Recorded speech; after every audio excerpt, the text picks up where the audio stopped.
होता महाराज जी, ये आंतरिक आनंद क्यों नहीं आ रहा और इसे कैसे प्राप्त किया जा सकता है? प्रकृति के पदों में या प्रकृति के भोगों में या प्रकृति रूपी संपत्ति में आनंद है ही नहीं तो आपको कैसे मिल जाएगा? भ्रम से आनंद लग रहा है, आनंद तो परमात्मा में है। कोई किसी भी पद में हो, अगर उसके हृदय का आज तक कोई अल्ट्रासाउंड में एक्सरा नहीं तो किया जाए तो आपको दिखा दें कि देखो कितना संतुष्ट है, ये कितना जल रहा है। थोड़ी देर के लिए गर्व होता है कि मैं अमुक पदाधिकारी हूँ, उससे कोई सुख तो नहीं मिलता है। सुख तो भगवान में है। सच्चिदानंद प्रभु का जब हम सुमिरन करते हैं, जब उनसे चित्त जोड़ते हैं तो कुछ ना हो। देखो जो भगवान के मार्ग में चले तो बड़े बड़े राजा महाराजा अपने राजपाट को छोड़कर भीख मांगकर खाया और एकांत जंगल में सेवन किए। क्यों?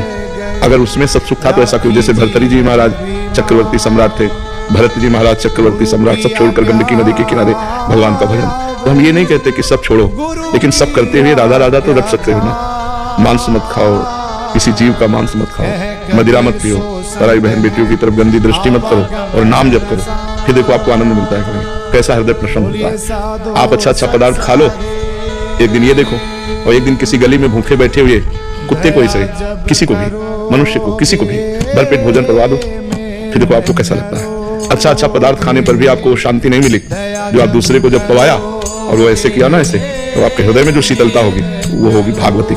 बिना आध्यात्मिक सुख के मन शांत नहीं हो सकता। हमारा मन एक अव्यक्त प्रेम की तरफ बढ़ता जा रहा है। हम जिस व्यक्ति वस्तु स्थान से प्रेम करते हैं वहां से हट जाता है, नहीं हटता। थोड़े दिन तो लगेगा, थोड़े दिन जैसे नया नया कोई भी पुरुष स्त्री मिले, समाज मिले, पद मिले, पैसा, तो एक थोड़े दिन तो लगेगा। इसके बाद वो वहां से अनमना हो जाएगा, फिर वो दूसरा चाहेगा, क्योंकि उसको जो चाहिए वो मिल ही नहीं रहा। उसको चाहिए अखंड आनंद, उसको चाहिए प्रेम, उसको चाहिए शांति, एकदम आनंद। और ये केवल भगवान में मिलता है, ये रुपया पैसा में नहीं मिलता। रुपया पैसा में बढ़िया शांति है। कहीं भी अगर सुख शांति है तो भगवान के नाम और भगवान के चरणों में है। ये रुपया पैसा नाना प्रकार की ये सब मनोरंजन है, लेकिन मन विश्राम वहीं पाएगा जहां अनंत सुख का, और अनंत सुख भगवान में है और अंत वाला सुख यहां है। हर सुख का अंत है कि नहीं इसमें? भाई बहुत भूख लगी तो भोजन बढ़िया लगा, लेकिन पाते पाते अंत होगा ना भोजन का, पाते ही थोड़ी रहोगे। थोड़ी देर के बाद फिर वही पदार्थ आपको दिया जाए जो बहुत बढ़िया है, आपको बस यार, अगर थोड़ी जगह तो थोड़ा ले लिया और फिर इसके बाद कहोगे बस, गुस्सा आ जाएगी। अगर फिर डाल दे तो वो उठ के चल देगा, मतलब इतनी अरुचि हो जाएगी। हर भोग का अंत है, तो अंत वाले भोगों में जो सुख है वो अंत वाला है।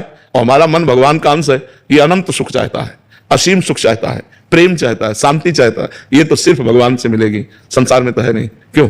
आज तक बताओ कोई धन प्राप्त करके शांति पाया होता? मैं बताओ, कुछ ना कुछ धन तो सबके पास है, शांति मिली क्या? परिवार में प्रेम है क्या? कहीं मोह हो सकता है, प्रेम नहीं। कहां आनंद है? विचार करके देखो। अब लोग आनंद मनाने के लिए पार्टी करते हैं, पार्टी में शराब पीते हैं और गंदे भाव प्रकट होते हैं उनसे। इनमें आनंद है क्या? आनंद है आत्मा का, आत्मा आनंद। बाहरी किसी नशे में आनंद थोड़ी। देखो नशेबाज आदमी बर्बाद हो जाता है। तो भाई कुछ भी उन्नति हो वो सांसारिक है और वो नाशवान है, आज नहीं तो कल वो मिट जाने वाली है। अगर आनंद है तो श्री भगवान के चरणों में है, प्रियालाल के चरणों में है। इसलिए श्री जी का नाम जप करो और जितना बन सके परोपकार करो, दूसरों का हित करो, इसी में आनंद की प्राप्ति है। जी एक तो प्रारब्धानुसार जैसे आपने बोला कि बहुत धन आ गया और एक मुकाम पे भी पहुंच गए, उसको कैसे भोग करें ताकि अखंड प्रसन्नता बनी रहे। और दूसरा है, एक है प्रारब्धानुसार कुछ नहीं है और व्यवहारिक बुद्धि होने के कारण केवल धन में ही सुख मिल रहा है, तो उसको आनंद में कैसे तब्दील करें? देखो जिसके पास बहुत धन आ जाए उसको परोपकार करना चाहिए, स्वयं भोग की ज्यादा वृत्ति न रखे। अस्पताल जहां बीमार लोगों को फ्री दवा दी जाती हो, उन अस्पतालों में अच्छे डॉक्टर, अच्छी औषधि, इनकी व्यवस्था करें। यदि पर्याप्त धन है, गौओं की गौशाला खुलवा दें, उनको भोजन व्यवस्था। बहुत से ऐसे लोग हैं जो अव्यवस्थित हैं, बूढ़े हैं, कुछ कर नहीं सकते, अपंग हैं, ऐसे लोगों की व्यवस्था कर दे। धन का कार्य है दूसरों को सुख पहुंचाना। सो धन धन्य प्रथम गति जाकी। जो इन कार्यों में लगता है वो धन धन्य हो जाता है। साधु महात्माओं की सेवा, भगवान की सेवा, अतिथि सेवा और अनाथों की सेवा, ऐसे जहां दिखाई दे वो भगवान सब दे देते हैं, अवसर दे देते हैं सेवा का। और जिनके पास धन नहीं है उनके पास शरीर तो है ना, शरीर से सेवा करें। और भगवान का नाम जप करने से धन की तृष्णा नष्ट हो जाती है।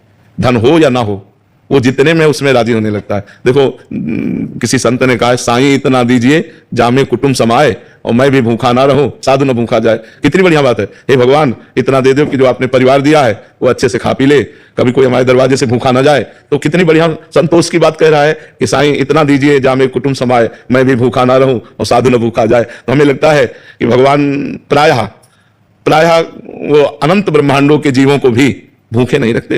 अब हमारा कर्म ही बहुत बिगड़ा हो तो बात अलग है, नहीं पशु पक्षी जलचर भूमि में रहने वाले कितने जीव, सबको भगवान आहार देते हैं, सबका पेट भगवान भरते हैं। तो भगवान के भजन में इतनी सामर्थ्य है कि वो धन की तृष्णा का नाश कर देगी, और दूसरों की सेवा में इतनी सामर्थ्य है कि धन को सार्थक कर देगी। आपके पास जो धन है वो सार्थक हो जाएगा। नहीं तो क्या, जाना तो है ही, यहाँ चाहे जितने करोड़ बैंक में जमा कर लो, जब मरोगे तो चवन्नी थोड़ी जाएगी। और अगर आपने उससे किसी का हित कर दिया है, किसी को एक बार भोजन भी पवा दिया है, वो आपका पुण्य बन गया, वो आपके साथ जाएगा। जो दूसरों की सेवा की जाती है वो हमारे साथ जाएगा।